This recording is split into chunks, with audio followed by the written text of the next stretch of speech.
باپ اور بیٹے اور روح القدس کے نام میں آمین۔ اے میرے خدا، میں ایمان رکھتا ہوں کہ تو یہاں حاضر و ناظر ہے۔ میں تجھے سجدہ اور اپنے سارے دل سے پیار کرتا ہوں۔ تو نے مجھے نیست سے پیدا کیا، اپنے بیٹے کی موت سے چھڑایا، اپنے روح القدس کے فضل سے پاک کیا۔ تو نے گزری رات مجھ کو سلامت رکھا اور آج کا دن مجھے بخشا ہے۔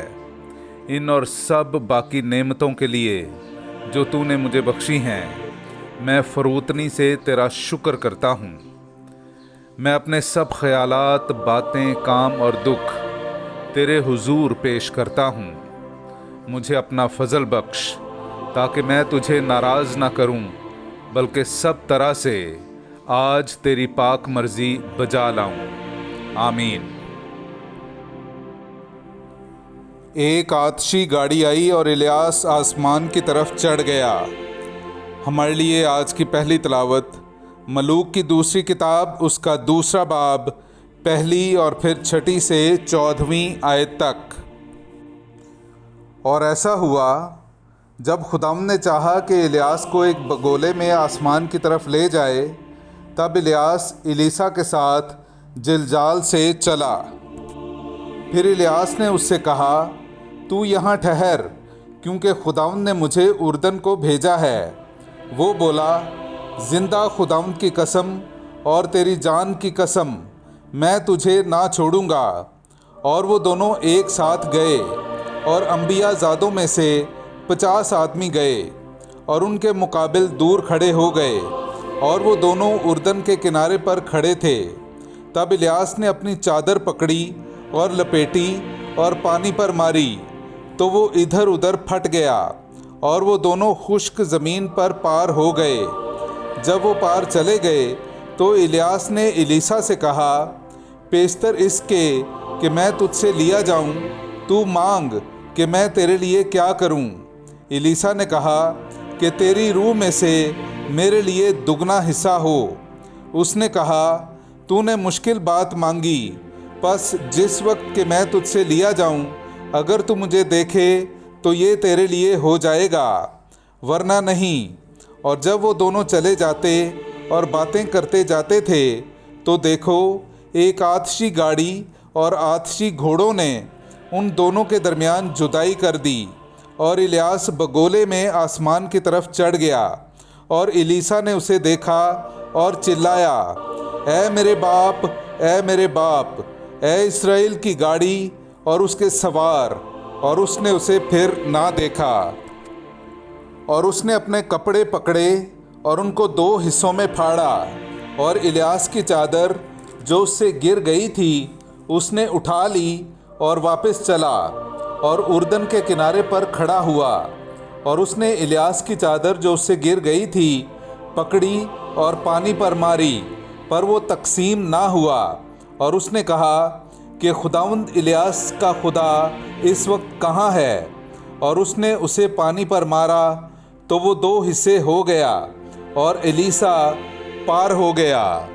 پاک کلام کا پڑھا اور سنا جانا ہم سب کے لیے باعث برکت ہو۔ خدا کا شکر ہو۔ تم سب جو خداوند پر توکل کرتے ہو، مضبوط ہو جاؤ اور تمہارا دل باہمت رہے۔ میرے عزیزو، آئیے ہم خداوند اپنے خدا کی حمد و تعریف کریں۔ میں آپ کے سامنے پڑھوں گا زبور نمبر 31، اس کی 20ویں سے 21ویں اور پھر 24ویں آیت۔ اے خداوند، تیری مہربانی کس قدر عظیم ہے، جو تو نے اپنے ڈرنے والوں کے لیے رکھ چھوڑی ہے، جو تو بنی آدم کے روبرو اپنے پناہ گیروں پر ظاہر کرتا ہے۔ تو انہیں آدمیوں کی بندشوں سے اپنے دیدار کی پناہ میں محفوظ رکھتا ہے۔ تو انہیں زبانوں کے جھگڑے سے خیمے میں چھپا لیتا ہے۔ خداوند سے محبت رکھو، اے اس کے تمام مقدسو۔ خداوند ایمانداروں کی حفاظت کرتا ہے، پر جو مغروری سے پیش آتے ہیں انہیں خوب بدلہ دیتا ہے۔ پاک کلام کا پڑھا اور سنا جانا ہم سب کے لیے باعث برکت ہو۔ خدا کا شکر ہو۔ نعرہ حمد۔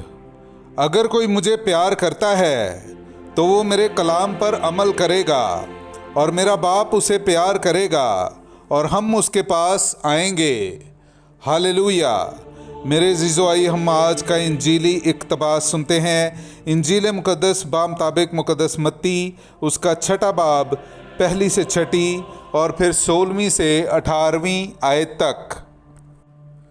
خبردار، اپنے راستی کے کام لوگوں کے سامنے دکھانے کے لیے نہ کرو، نہیں تو تمہارے باپ کی طرف سے جو آسمان پر ہے تمہیں اجر نہ ملے گا۔ پس جب تو خیرات کرے تو اپنے سامنے ترہی مت بجوا، جیسے ریاکار عبادت خانوں اور کوچوں میں کرتے ہیں، تاکہ لوگ ان کی تعریف کریں۔ میں تم سے سچ کہتا ہوں کہ وہ اپنا اجر پا چکے۔ مگر جب تو خیرات کرے تو جو تیرا دہنا ہاتھ کرتا ہے اسے تیرا بایاں ہاتھ نہ جانے، تاکہ تیری خیرات پوشیدہ رہے، اور تیرا باپ جو پوشیدگی میں دیکھتا ہے تجھے بدلہ دے گا۔ اور جب تم دعا کرو تو ریاکاروں کی مانند نہ ہونا، کیونکہ وہ عبادت خانوں میں اور بازاروں کے موڑوں پر کھڑے ہو کر دعا کرنا پسند کرتے ہیں، تاکہ لوگ انہیں دیکھیں۔ میں تم سے سچ کہتا ہوں کہ وہ اپنا اجر پا چکے۔ لیکن جب تو دعا کرے تو اپنی کوٹھڑی میں جا اور دروازہ بند کر کے اپنے باپ سے پوشیدگی میں دعا کر، اور تیرا باپ جو پوشیدگی میں دیکھتا ہے تجھے بدلہ دے گا۔ اور جب تم روزہ رکھو تو ریاکاروں کی مانند اپنا چہرہ اداس نہ بناؤ، کیونکہ وہ منہ بگاڑتے ہیں تاکہ لوگ انہیں روزہ دار جانیں۔ میں تم سے سچ کہتا ہوں کہ وہ اپنا اجر پا چکے۔ لیکن جب تو روزہ رکھے، سر پر تیل لگا اور منہ دھو، تاکہ آدمی نہیں بلکہ تیرا باپ جو پوشیدگی میں ہے تجھے روزہ دار جانے، اور تیرا باپ جو پوشیدگی میں دیکھتا ہے تجھے بدلہ دے گا۔ پاک کلام کا پڑھا اور سنا جانا ہم سب کے لیے باعث برکت ہو۔ خدا کا شکر ہو۔ اے ہمارے باپ، تو جو آسمان پر ہے، تیرا نام پاک مانا جائے، تیری بادشاہی آئے، تیری مرضی جیسی آسمان پر پوری ہوتی ہے زمین پر بھی ہو۔ ہمارے روزینہ کی روٹی آج ہمیں دے، اور جس طرح ہم اپنے قرض داروں کو بخشتے ہیں تو ہمارے قرض ہمیں بخش، اور ہمیں آزمائش میں نہ پڑنے دے بلکہ ہمیں برائی سے بچا۔ آمین۔ سلام اے مریم، پرفضل، خداوند تیرے ساتھ ہے، تو عورتوں میں مبارک ہے، اور مبارک ہے تیرے پیٹ کا پھل یسوع۔ اے مقدسہ مریم، خدا کی ماں، ہم گنہگاروں کے واسطے دعا کر، اب اور ہماری موت کے وقت۔ آمین۔ جلال باپ اور بیٹے اور روح القدس کا ہو، جیسا کہ ابتدا میں تھا، اب ہے اور ہمیشہ ہوگا۔ مرحوم ایمانداروں کی روحیں اور خاص کر میرے والدین کی روحیں خدا کی مہربانی سے آرام میں رہیں۔ آمین۔